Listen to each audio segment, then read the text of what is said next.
Today we're going to continue the series on the blood of Christ, and in today's teaching we want to have a look at a concept that needs to be understood, a biblical truth that needs to be understood in order for us to have a clear understanding as to why it is that Christ Jesus actually had to die on the cross for us and shed his blood for us as well.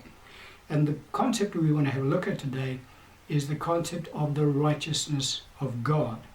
Now, righteousness and justice are two concepts that the natural man, the carnal thinking, cannot understand.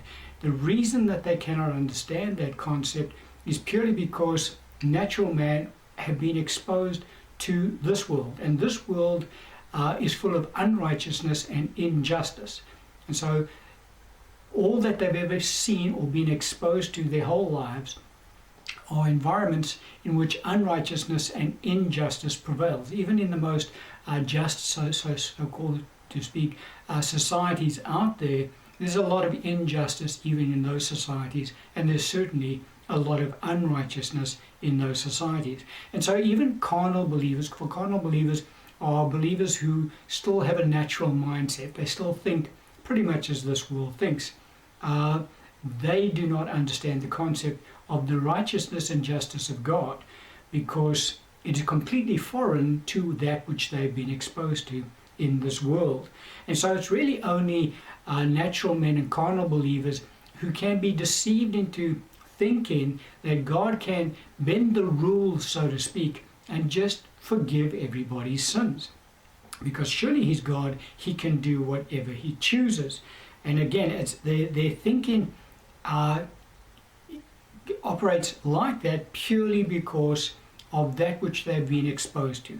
They've never been exposed to an environment in which absolute righteousness and justice prevails. Look at this passage of Scripture, Psalm 89, verse 14. The Scripture says, "Righteousness and justice are the foundation of your throne. Mercy and truth go before your face." And so the kingdom of God is completely opposite to this world, because God governs his kingdom in absolute righteousness and justice. Those are the two concepts that form the very foundation of the throne of God. And so God can never deviate from righteousness and justice. So it's important that we get our minds around that particular truth, that we understand that particular concept. So what does it mean? It simply means when the Scripture tells us that the foundation of God's throne is righteousness and justice, it means that the underlying principle on which God governs his kingdom is through righteousness and justice. In other words, that is an absolute in the kingdom of God. There is no deviation from righteousness and justice in his kingdom. And in fact, it would be impossible for God to ever deviate from that. But those who would try and deceive people into thinking, well, God can just simply forgive the sins of everybody, they do that by bringing across a distorted truth, by saying God can do anything. Because with God, all things are possible. We know that. The Scripture does tell us that. Even our Lord Jesus, when he was praying in the Garden of Gethsemane, he said, "Father, all things are possible with you. Nevertheless, not my will, but your will be done." Our Lord was petitioning God the Father that night. We're not going to touch on it, but the point is that the Scripture does tell us all things are possible with God. And so people that propagate the viewpoint that God can simply forgive sin, they say, see, God can do anything.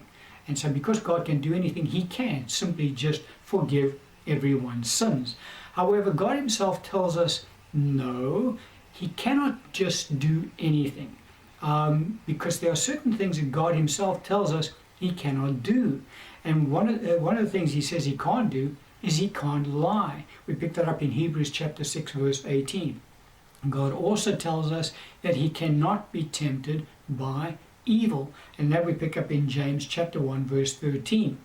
And so there's certain things that God cannot do, because that is contrary to the nature of God. And so God cannot violate his nature. God cannot violate that by which he governs his kingdom.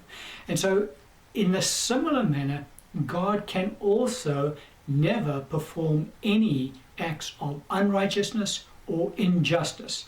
God himself again talks around that concept in that he tells us in the scripture that God will never do unrighteousness. And that we pick up in Zephaniah chapter 3 verse 5. And the scripture tells us, for there is no unrighteousness in God, none whatsoever. That we pick up in Romans chapter 9 verse 14. And God also declares to us that there is no injustice in him. And that we pick up in Jeremiah chapter 2 verse 5. And so God is unable to simply forgive one's sins. For in order for God to do that, that would constitute an act of unrighteousness and injustice, of which God is incapable of doing. So that's a concept we need to get our minds around. We need to understand that God has his limitations. There's certain things that he cannot do. For him to do them would be to transgress his own character, his own nature, his own principles whereby he governs his kingdom. For don't forget, God governs his kingdom in absolute righteousness and absolute justice. For those two principles form the foundation on which God's throne is based. So if God were to do an act of, he can't do an act of unrighteousness or injustice. So the act of forgiving one's sins would constitute an act of unrighteousness on behalf of God, and also an act of injustice. Let me explain what I mean. For God to forgive one's sins would mean that God would then have to, because when God forgives an individual their sins, he treats it as if it never happened. It gets done away with. The sin is completely done away with. So what that would mean is that God would have to then condone the sin that the person committed by simply saying, all right, we're not going to worry about that sin. We're going to treat it as if you never did it. That is forgiveness for one's sins. Now, in order to do that, God has to then he's performing an act of condoning the sin that the person committed by simply sweeping it under the rug, so to speak. Now, God can't do that because that would be an act of unrighteousness on behalf of God, which he cannot do. Also, if God were to forgive the sins of one, he would be obliged to forgive the sins of all. Because for God to only forgive the sins of one individual and not forgive everybody else's sins, that would make God impartial. And God is not impartial. Romans 2:11 tells us that very plainly. And so God can't do that, because that would then be an act of injustice. For God would be unjust to forgive the sins of one, but not the sins of another. And so God can't do that. So God cannot perform acts of unrighteousness, and he cannot perform acts of injustice. Those are two impossibilities for God. So we need to understand the concept, because as I say, the natural mind doesn't understand that, because the natural mind only understands what it's been exposed to in this world, and this world is an unrighteous environment, and certainly an environment where injustice prevails. Look at this passage of scripture, which again just reinforces the righteousness and the justice of God to us. And that's in Hebrews chapter 9 verse 7. The scripture says, but into the second part the high priest went alone once a year, not without blood, which he offered for himself and for the people's sins committed in ignorance. And so under the old covenant, what God required is that if an individual, a Jew, transgressed the laws of God, they were required throughout the year to then offer up an atoning sacrifice to God for their sins in order for them to be forgiven for those sins. However, once a year on the Day of Atonement, the high priest would go into the Holy of Holies with an atoning sacrifice for the sins of the whole nation. But the sins that he would offer up the atoning sacrifice for on the Day of Atonement were for all the sins that the Jews committed throughout the year, which they had committed in ignorance or unintentionally. So in other words, they didn't really know that they were committing sins against God. However, God required those sins to be accounted for, even the sins that the Jews committed in ignorance and unintentionally. So why is that? Because God is completely righteous and completely just. And so no sin could go unaccounted for, even the sins committed in ignorance. Now, God is the same yesterday, today, and forever. And so under the new covenant, he hasn't changed. The same principle applies. Every single sin must be accounted for. No sin can go unaccounted for. Even sins that are committed in ignorance and sins that are committed unintentionally. Even in the natural, in this world in which we live, the law says that ignorance of the law is no defense. So in other words, one can't break the law and then say, but I didn't know that that law was in place. The law court says that's not a defense. You can't put that forward as a defense. Ignorance of the law is not a defense. And so even in this natural world, you can't go down that road. But in God's kingdom, so much more.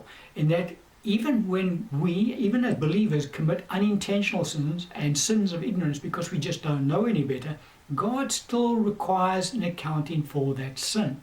So it just kind of highlights the truth to us as to just how righteous God is and how just his kingdom is, in that absolutely no sins are ever swept under the rug, so to speak. Every single one of them have to be accounted for. Now, again, natural thinking, carnal thinking would say, God's pretty unjust. I mean, how can God hold me accountable for sins that I commit against him that I don't even know about? Because they're unintentional, I didn't intend to commit those sins, or I was ignorant of God's laws in that instance. Well, that's a viewpoint of natural thinking. However, in a kingdom in which God's righteousness prevails and God's justice prevails, absolutely, it means that every single transgression must be accounted for. Nothing can be swept under the rug in the kingdom of God. And so that is a concept that natural man doesn't understand, carnal thinking doesn't understand, but it is a foundational principle on which the kingdom of God is based.